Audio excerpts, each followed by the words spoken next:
تعال أقولك ليه ليفربول يواصل السقوط الحر للمباراة الرابعة على التوالي.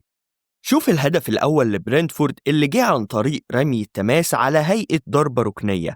هتلاقي إن إيكيتيكي وفان دايك واقفين في الدفاع كأول اتنين لعيبة علشان المفروض يكسبوا الكرة الأولى ويشتتوها. وشوف كيركز المفروض هو اللي بيراقب وترى دانجو اللي أحرز الهدف في الآخر. وبالرغم من وجود إيكيتيكي وفان دايك إلا إن اللاعب رقم 20 واقف بدون رقابة، وفعلا يوصل للكورة الأول ويزحلقها من قدام إيكيتيكي عادي جدا. وبعدين كيركز ومسك الختام، هو ليه داخل بدماغه في ظهر وترى دانجو؟ ليه أصلا داخل بدماغه في الكورة دي؟ وضع غريب يستغله دانجو ويحرز الهدف الأول لبرنتفورد. طب نشوف الهدف الثاني.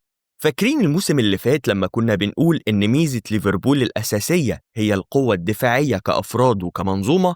انسى بقى خلاص، ليفربول بقى بيهاجم بشكل تقريبا 2-3-5 بدون اعتبار للدفاع، يعني مفيش توازن.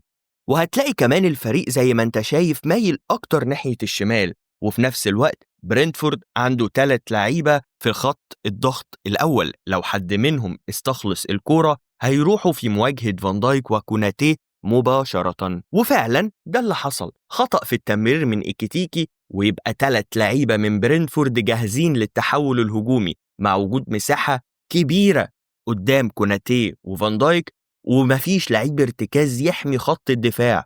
طيب دي مشكلة المجموعة، تعال نشوف مشاكل الأفراد.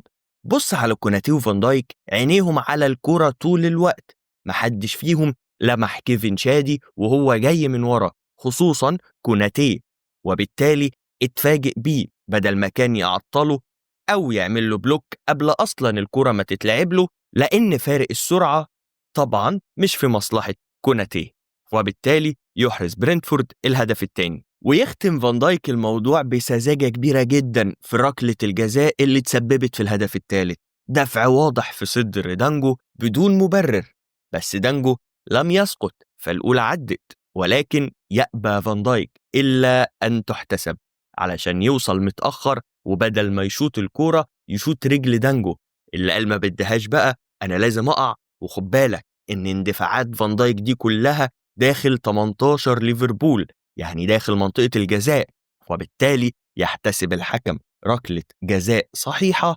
بيخسر بسببها ليفربول اللقاء ب3 أهداف.